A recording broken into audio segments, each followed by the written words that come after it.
రాశి వారికి ఎలా ఉంది ఈరోజు? పెద్దల యొక్క సహకారం, అదేవిధంగా ఆధ్యాత్మిక ఆలోచనలు, మీ వ్యక్తిగత ఆలోచనలలో అభివృద్ధి, అలాగే వ్యక్తిగత ఆరోగ్యంలో అనుకూలతలు మొదలైనవన్నీ కూడా చాలా వరకు అనుకూలంగా ఉంటాయి. వృత్తిపరమైన అభివృద్ధిలో మీ క్రియేటివిటీని మీరు పెట్టడానికి, మీ ఆలోచన పరంగా నూతన ఆలోచనలు చేస్తూ ముందుకు వెళ్ళడానికి తగిన నిర్ణయాలు తీసుకునే సమయంగా కూడా భావించవచ్చు. పెద్దలు, ఆధ్యాత్మికవేత్తలు, వారి యొక్క సహకారం, వారి యొక్క ఆలోచనలు, వారి యొక్క దీవెనలతో అనుకున్న విధంగా ముందుకు వెళ్ళడానికి ప్రయత్నం చేస్తారు. అదేవిధంగా ఉన్నత విద్యకు సంబంధించిన విషయాలు కూడా చాలా వరకు మీకు అనుకూలంగా ఉంటాయి. దూర ప్రదేశాల్లో విద్య కొరకు ప్రయత్నం చేసే వారికి మీ యొక్క తోబుట్టువుల యొక్క సహకారంతో కూడా చక్కటి నిర్ణయాలు చేసుకుంటూ ముందుకు వెళ్ళడానికి ప్రయత్నం చేస్తారు.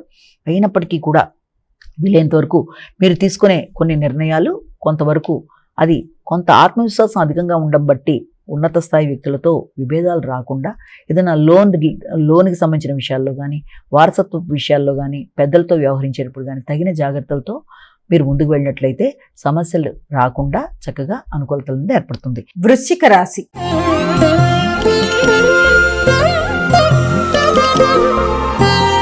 అమ్మా, వృశ్చిక రాశి వారికి ఎలా ఉంది ఈరోజు?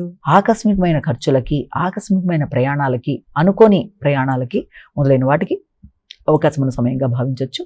ముఖ్యంగా భాగస్వామి, కుటుంబ సభ్యులు, సంతాన వర్గం, తండ్రి మొదలైన వారితో కలిపి సమయాన్ని సద్వినియోగపరచుకోవడం, ఆకస్మికంగా ప్రయాణాలు చేయడం, అవి ఆధ్యాత్మిక ప్రయాణాలు అవ్వడం, ఆధ్యాత్మిక ప్రదేశాలు సందర్శించడానికి ప్రయత్నాలు చేయడం మొదలైన వాటికి అవకాశం ఉంది. సంతాన వర్గం కొరకు కావచ్చు, భాగస్వామి కొరకు కావచ్చు, ధనాన్ని ఖర్చు పెట్టడానికి, అది కూడా మంచి ఖర్చులయ్యే అవకాశం, ఆధ్యాత్మిక సంబంధమైన దేవాలయ సందర్శనలు మొదలైన వాటికి అవకాశం ఉండే సమయంగానూ దీన్ని మనం భావన చేయొచ్చు. అదేవిధంగా వృత్తి, వ్యాపార రెండిట్లో కూడా పై స్థాయి వ్యక్తులతో మాత్రం ఘర్షణలకి దూరంగా ఉండాలి.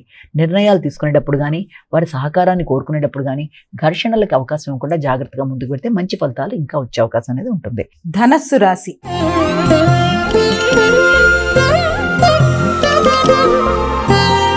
అమ్మా, ధనస్సు రాశి వారికి ఎలా ఉంది ఈరోజు? ధనుసు రాశి వారి విషయాన్ని తీసుకుంటే సాంఘిక సంబంధాల విషయంలో, మైత్రి బంధాల విషయంలో తగిన జాగ్రత్తలతో ముందుకు వెళ్ళడానికి ప్రయత్నాలు లాంటివి చేస్తారు. భాగస్వామి వ్యవహారాలు కూడా చాలా వరకు మీకు అనుకూలంగా ఉండే అవకాశం అనేది కనబడుతుంది. వ్యక్తిగత గౌరవం, శ్రద్ధ పెరుగుతుంది.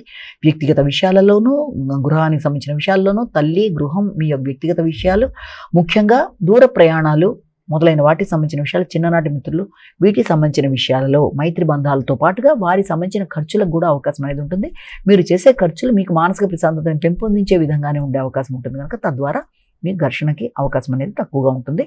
అంతేకాకుండా వ్యక్తుల యొక్క సహకారం సమయానికి మీకు అందడం బట్టి అనుకున్న పనులు అనుకున్న సమయంలో చేయడం, వృత్తి వ్యాపారాల్లో కావచ్చు, అదేవిధంగా మీ యొక్క బంధువర్గంతో కావచ్చు అనుకూలమైన సమయంగానే దాన్ని భావించవచ్చు.